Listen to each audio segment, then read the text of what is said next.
Governo de 15 anos do presidente Getúlio Vargas. A Era Vargas foi um período político que durou 15 anos, estando no cargo de presidência Getúlio Dornelles Vargas. Esse período foi de forma ininterrupta e pôs fim ao governo da República Oligárquica. A Era Vargas divide-se em governo provisório, governo constitucional e Estado Novo.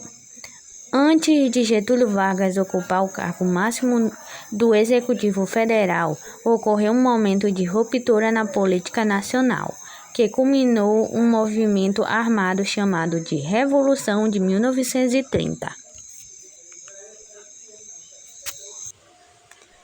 Revolução de 1930. A Revolução de 1930 foi um movimento articulado pelo Exército, com forte incidência nos estados brasileiros de Minas Gerais, Rio Grande do Sul e Paraíba, com o objetivo de destruir o presidente Washington Luiz. No pleito eleitoral de 1º de março de 1930, ocorreram a presidência representantes de forças políticas opositores, de um lado governista e governador de estado de São Paulo, Júlio Prestes, e do outro, o oposicionista Getúlio Vargas.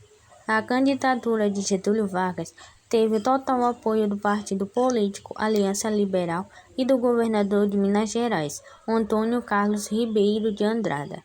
Mas a vitória eleitoral de Júlio Prestes desagradou a oposição, que acusou as eleições de fraudulentas. O assassino do vice-presidente de Getúlio Vargas, João Pessoa, no dia 26 de julho de 1930, na capital pernambucana, Recife, agravou ainda mais as disputas políticas. No dia 3 de outubro de 1930, ocorreu o golpe de Estado. A destruição do presidente Washington Luiz foi realizada por uma junta provisória militar que governou o Brasil por 10 dias. Depois desse episódio, Getúlio Vargas assumiu a presidência, liberando tropas de soldados do Exército Brasileiro, com forte incidência nos estados brasileiros de Minas Gerais, Rio Grande do Sul e Paraíba, com o objetivo de destruir o presidente Washington Luiz. No pleito eleitoral de 1º de março de 1930, ocorreu a presidência representante de forças políticas opositoras, de um lado governista e governador de estado de São Paulo, Júlio Prestes, e do outro, o oposicionista Getúlio Vargas. A candidatura de Getúlio Vargas teve total apoio do partido político Aliança Liberal e do governador de Minas Gerais, Antônio Carlos Ribeiro de Andrada. Mas a vitória eleitoral de Júlio Prestes desagradou a oposição, que acusou as eleições de fraudulentas. O assassinato do vice-presidente de Getúlio Vargas, João Pessoa, no dia 26 de julho de 1930, na capital pernambucana, Recife, agravou ainda mais as disputas políticas. No dia 3 de outubro de 1930, ocorreu o golpe de Estado. A destruição do presidente Washington Luiz foi realizada por uma junta provisória militar que governou o Brasil por 10 dias. Depois desse episódio, Getúlio Vargas assumiu a presidência, liderando tropas de soldados do Exército Brasileiro.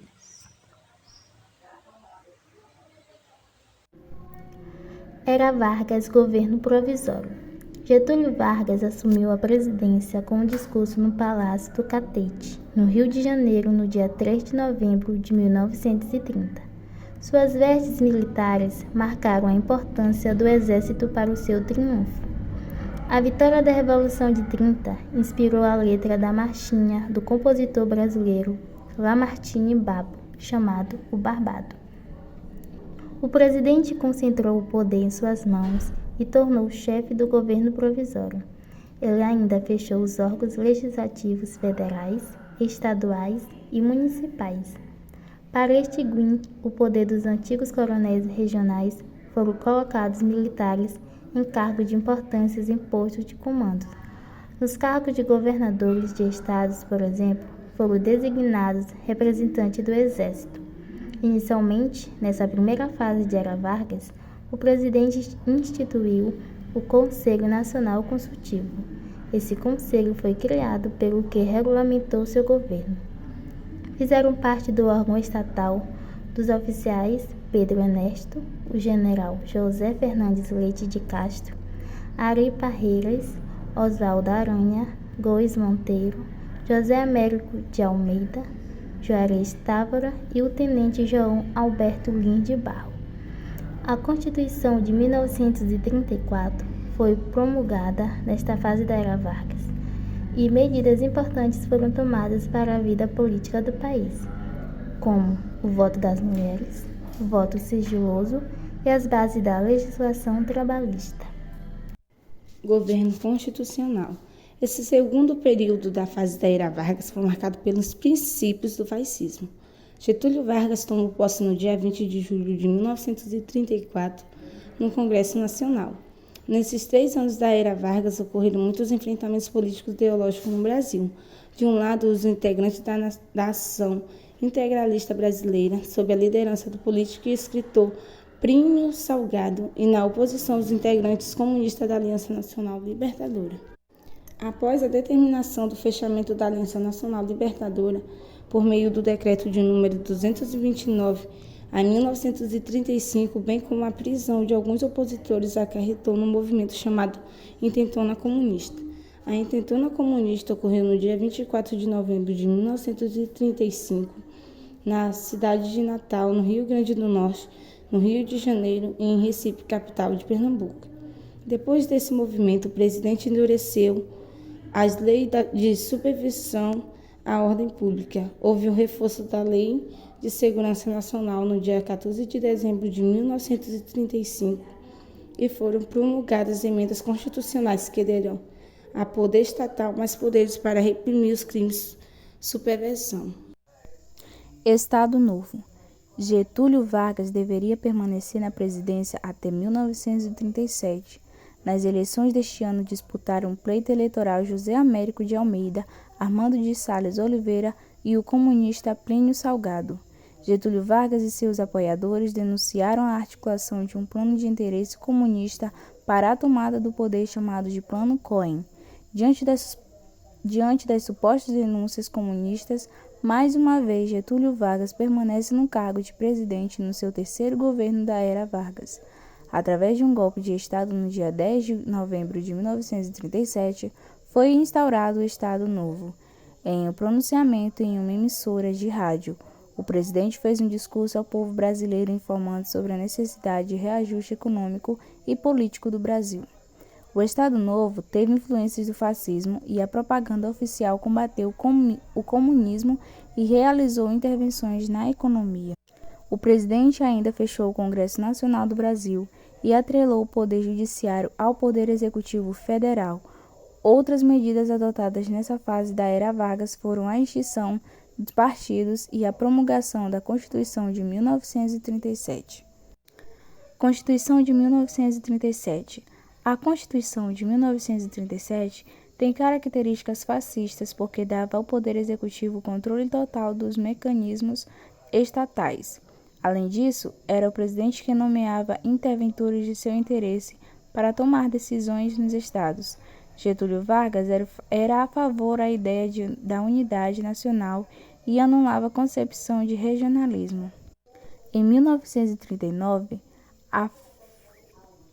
o assunto da União falado por Getúlio Vargas foi: não temos mais problemas regionais, todos são nacionais e interessam ao Brasil inteiro.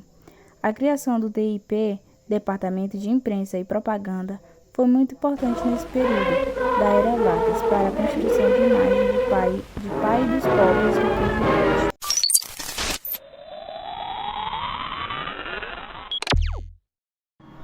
A prosa de 30 na segunda fase do modernismo. Nessa fase, o grande foco da prosa de ficção foram os romances regionalistas e urbanos. Preocupados com os problemas sociais, a prosa nessa fase se aproximou da linguagem coloquial e regional. Assim, ela mostrou a realidade de diversos locais do país, ora no campo, ora na cidade.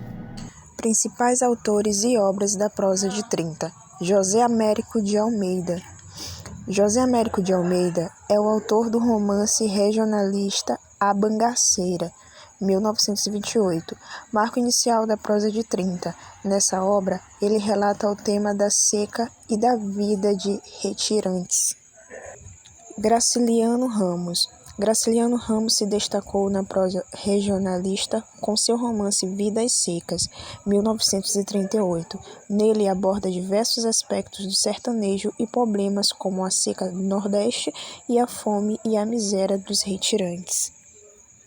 Raquel de Queiroz. Raquel de Queiroz publica em 1930 seu romance intitulado O 15, em que aborda sobre uma das maiores secas que assolou o Nordeste em 1915.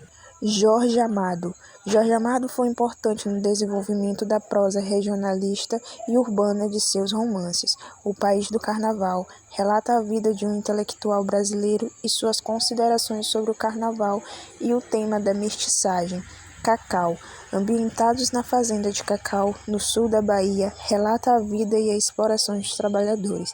Capitães de Areia, romance urbano que retrata a vida dos meninos abandonados em Salvador. José Lins do Rego. José Lins do Rego publica em 1932 seu romance Menino de Engenho. Ambientada nos engenhos nordestinos, aborda a temática no ciclo de açúcar no Brasil.